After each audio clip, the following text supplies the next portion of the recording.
Good evening and welcome to another Wednesday evening chat with Louise. So this evening I want to talk about sorry, not sorry and the art of saying no. Now these are things I have struggled with over the years and I thought I'd probably nearly cracked them. And it was this morning when I was in the supermarket and a small child grabbed hold of his mum's trolley and rammed it into me. Actually cut my leg, I got shorts on and it caught me. And I just looked and went, oh, I'm really sorry. And then they looked at me as if I was just crawled out from under a carpet somewhere and walked off without even an apology. And I thought, hang on a minute, I apologised. They were at fault. Yes, that's a reflection on society today, unfortunately. But why did I apologise? And I was a bit cross to begin with because I thought I'd actually got a handle on this. But then I thought, no, don't beat yourself up. This is a process.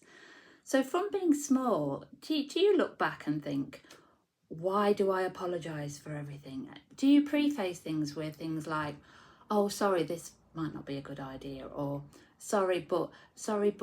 And I actually started, when I started looking at the process, going back over emails and texts to see what I'd actually put. And even if I didn't preface with sorry, I'd often say, but it doesn't matter if you can't, or don't worry if you can't do this. And I'm thinking, why do we get into this sorry, not sorry business, if you like? It's kind of when you get a job and you sail through the process of getting to it, and then when you actually are given it, you almost have this like imposter syndrome where you don't probably think you're good enough for it. And so you start apologising before you've even kind of got into the job. And I think if you look back to being children, when you were small, if you were praised for being quiet, sitting still, being good, all these things, that suddenly you don't feel you've got that voice. So if you're not doing these things, then you feel you've got to apologise.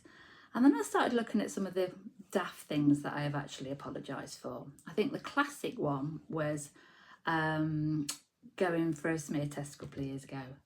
And they let you know, I don't know, sorry if there's any men listening, but for women, the minute they go, relax and let your legs open, you're letting your knees go like that. You can't relax at all. And it's like, then you go, oh, I'm so sorry. And then they go, now this won't hurt. Flipping well does.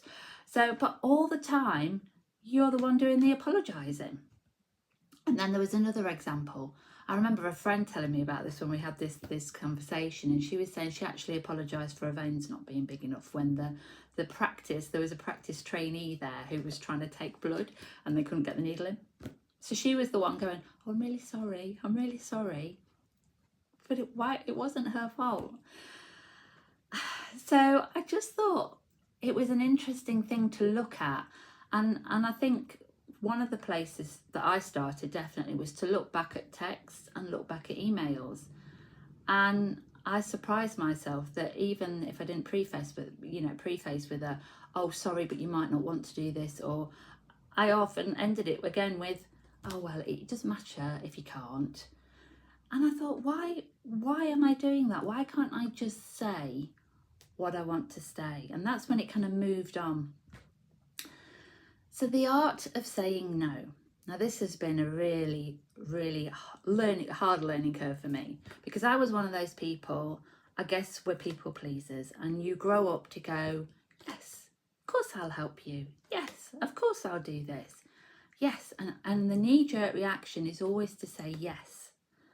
But really, how many times have you said yes to things and then later felt resentful because you were either having to give up something that you wanted to do, or you were so busy that you were skipping things, you weren't doing a good job, you were trying to fit everything in, the pressure would build up and the resentment would come in.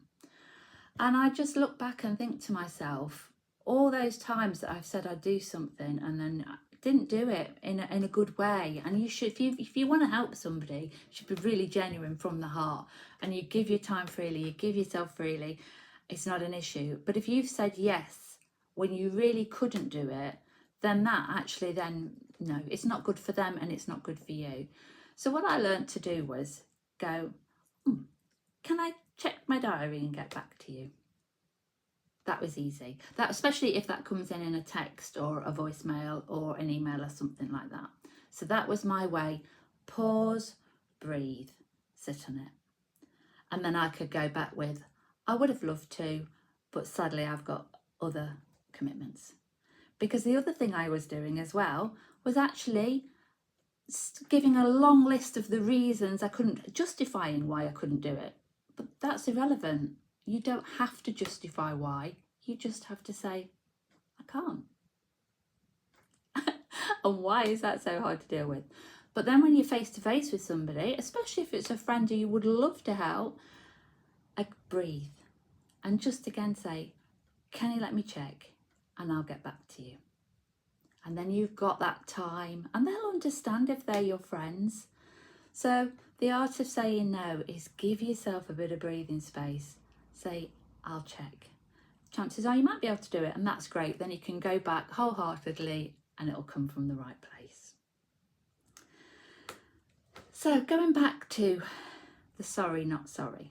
There are times when we should apologise, and that is important. Don't be like that woman in the supermarket whose child was being an absolute terror, because if that had been my child, I would have gone and said, oh, I'm really sorry, are you okay? And of course I would have gone, yeah, no problems. And that would have made me feel better, and I'm sure maybe it would have made her feel better, I don't know. All these other times when we're with people, I think sometimes we try to fill the gaps, we try to fill the silences, and it's okay to have gaps. It's okay to have silences. It's okay not to have to justify, and it's okay not to fill in all those little bits with,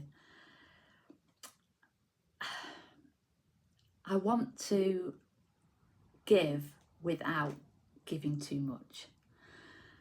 So let's think about where in our lives we go forward, looking at our needless apologies. Let's look at genuine apologies, and then let's look at being able to say yes, but in a measured way that comes from the heart. And then I think it gives us a bit of control back, and I think it helps build your self-esteem, because I think sometimes this kind of like self-doubt, this anxiety, self-belief, these are when we start to apologise. These are when we start to say sorry, needlessly. So get your, self-esteem's, it's easy to talk about, but it's not always easy to get. It's like confidence. It takes years to build and it can take seconds to lose. But at the end of the day, we're a work in progress, and don't beat yourself up about it.